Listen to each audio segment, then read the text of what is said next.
D C മോട്ടോഴ്സിൻ്റെ speed കൺട്രോളുമായി ബന്ധപ്പെട്ട ക്വസ്റ്റ്യൻസ് ആണ് നോക്കുന്നത്. First question, the speed of a D C motor is. അതിന് സ്പീഡിൻ്റെ ഇക്വേഷൻ അറിയണം. സ്പീഡിൻ്റെ ഇക്വേഷൻ നമ്മൾ ഓൾറെഡി പഠിച്ചു. Speed n equal to E B by K phi. E B എന്ന് പറഞ്ഞാൽ back E M F, phi flux. അപ്പോൾ സ്പീഡ് ബാക്ക് ഇ എം എഫിന് ഡയറക്റ്റ്ലി പ്രൊപ്പോർഷനും ഫൈക്ക് ഫ്ലക്സിന് ഇൻവേഴ്സ്ലി പ്രൊപ്പോർഷനും. അപ്പോൾ ആൻസർ ബി. നെക്സ്റ്റ് ക്വസ്റ്റ്യൻ നോക്കാം. In D C motor by controlling the shunt field flux we get. Answer A, speed above the normal സ്പീഡാണ്. അപ്പോൾ ഡി സി ഷണ്ട് മോട്ടോറിൽ ഫീൽഡ് ഫ്ലക്സിന് കൺട്രോൾ ചെയ്താൽ നമുക്ക് ആ മോട്ടോറിൻ്റെ എബോവ് നോർമൽ സ്പീഡിനെക്കാട്ടിയും മുകളിലെ സ്പീഡാണ് കൺട്രോൾ ചെയ്യാൻ പറ്റുന്നത്. Answer A.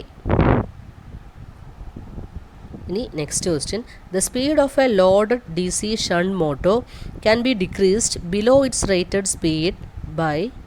ക്വസ്റ്റ്യൻ എത്രയാണ്? ഒരു ഡി സി ഷണ്ട് മോട്ടോറിൻ്റെ സ്പീഡ് അതിന് നോർമൽ സ്പീഡിനേക്കാളും താഴെ സ്പീഡ് കുറയ്ക്കുന്നത് എങ്ങനെയാണ്? നോർമൽ സ്പീഡിനെക്കാട്ടും താഴെ സ്പീഡ് എങ്ങനെയാണ് കുറയ്ക്കുന്നതാണ് question.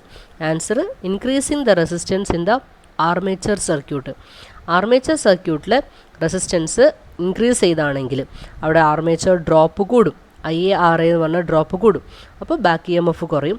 Back E M F കുറഞ്ഞാൽ നമുക്ക് സ്പീഡും കുറയ്ക്കാം. അപ്പോൾ ഇത് ആർമേച്ചർ കൺട്രോൾ മെത്തേഡിൽ പഠിച്ചതാണ്. അപ്പോൾ answer A, increasing the resistance in armature circuit. നാലാമത്തെ question, the tapped field control method is employed for controlling the speed of a. Answer A, D C series മോട്ടറാണ്. ഡി സി സീരീസ് മോട്ടോറിലാണ് നമ്മൾ ഒരു field tapping method പഠിച്ചത്. Speed above normal speed vary ചെയ്യാൻ വേണ്ടിയിട്ടാണ് ഈ field tapping method use ചെയ്യുന്നത്. Series മോട്ടോറിൽ മാത്രമാണ് യൂസ് ചെയ്യുക. അപ്പോൾ ഓപ്ഷൻസ് എ. നെക്സ്റ്റ് ക്വസ്റ്റ്യൻ, അഞ്ചാമത്തെ, speed variation is possible by inserting a resistance in the series with supply. This method is preferred. അപ്പം ഏത് മോട്ടോറിലാണ് നമ്മൾ സപ്ലൈക്ക് സീരീസ് ആയിട്ട് ഒരു റെസിസ്റ്റൻസ് കൊടുത്തുകൊണ്ട് സ്പീഡ് വേരി ചെയ്യിക്കുന്നത്? Answer B, only in series മോട്ടോറിലാണ്. സീരീസ് മോട്ടോറിലാണ് സപ്ലൈക്ക് സീരീസ് ആയിട്ട് സപ്ലൈ വോൾട്ടേജ് കൺട്രോൾ എന്ന് പറഞ്ഞൊരു മെത്തേഡ് പഠിച്ചിട്ടുണ്ട്, ഓർക്കുന്നുണ്ടാവും. അപ്പോൾ answer series motor. Next question, by the Ward Leonard method speed can be possible. Ward Leonard മെത്തേഡിൽ നമുക്ക് രണ്ട് ഡയറക്ഷനിലേക്കും മോട്ടോറിൻ്റെ രണ്ട് ഡയറക്ഷനിലേക്കും സ്പീഡ് വേരി ചെയ്യിക്കാനും പറ്റും. അതുപോലെ തന്നെ നോ ലോഡെന്ന് ഫുൾ ലോഡും നോർമൽ സ്പീഡിൻ്റെ എബോവും ബിലോയും എല്ലാം വേരി ചെയ്യിക്കാൻ പറ്റും. അപ്പോൾ ഓപ്ഷൻ ബി ആണ് ആൻസർ. ഇനി അടുത്ത ക്വസ്റ്റ്യൻ നോക്കാം.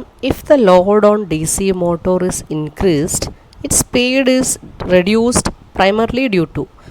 ഡി സി മോട്ടോറിൻ്റെ ലോഡ് കൂടുമ്പോൾ സ്പീഡ് കുറയാനുള്ള ആദ്യത്തെ റീസൺ എന്താണെന്നാണ് ചോദിച്ചത്. അപ്പോൾ ഏത് നോക്കാം. ലോഡ് കൂടുമ്പം ആർമേച്ചറിലെ കറണ്ട് കൂടും. ആർമേച്ചർ കറണ്ട് കൂടുമ്പോൾ തന്ന ഇക്വേഷനിൽ E B equal to V minus IaRa എന്ന വാല്യൂ കൂടും. So back E M F കുറയും. ബാക്ക് ഇ എം എഫ് കുറഞ്ഞാൽ മോട്ടോറിൻ്റെ സ്പീഡും കുറയും. അപ്പോൾ സ്പീഡ് കുറയാനുള്ള reason back E M F കുറയുന്നുണ്ട്. അപ്പം option B, decrease in back E M F ആണ് answer. Next question, as the load is increase the speed of D C shunt motto reduces slightly എന്നാണ് answer. നമ്മൾ D C shunt മോട്ടോറിൻ്റെ ഒക്കെ load characteristics പഠിച്ചിട്ടുണ്ടായിരുന്നു, speed versus armature current. അപ്പോൾ ആ graph ഒന്നുകൂടി നോക്കുക. അപ്പോൾ അത് മനസ്സിലാവും. ലോഡ് കൂടുന്നതിനനുസരിച്ച് കറണ്ട് കൂടുന്നതിനനുസരിച്ച് സ്പീഡിൽ ചെറിയ വേരിയേഷൻസേ വരുന്നുള്ളൂ, സ്ലൈറ്റ്ലി ഡിക്രീസ് ചെയ്യുന്നതായിട്ടേ കാണുന്നുള്ളൂ. ഗ്രാഫ് ഒന്നുകൂടി നോക്കാം.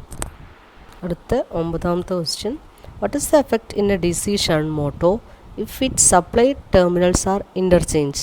ഒരു ഡി സി ഷണ്ട് മോട്ടോറിൻ്റെ സപ്ലൈ ടെർമിനൽസ് ഇപ്പോൾ പോസിറ്റീവ് നെഗറ്റീവും ഇൻ്റർചേഞ്ച് ചെയ്ത് കൊടുത്താൽ എന്താ സംഭവിക്കുക എന്നാണ് ക്വസ്റ്റ്യൻ. അപ്പം ഡി സി ഷണ്ട് മോട്ടർ ആയ കാരണം നമ്മൾ ഫീൽഡിനും ആർമേച്ചറിനും പാരലായിട്ടാണല്ലോ സപ്ലൈ കൊടുക്കുന്നത്. അപ്പോൾ സപ്ലൈ ടെർമിനൽ പോസിറ്റീവ് നെഗറ്റീവും തിരിച്ചാക്കിയാലും ആർമേച്ചറിനും ഫീൽഡിനും ഒരു മാറ്റവും സംഭവിക്കില്ല. കാരണം ആർമേച്ചറും ഫീൽഡും രണ്ടിൻ്റെയും പോസിറ്റീവ് നെഗറ്റീവ് മാറും. കാരണം രണ്ടിനും പാരലായിട്ടാണല്ലോ സപ്ലൈ കൊടുക്കുന്നത്.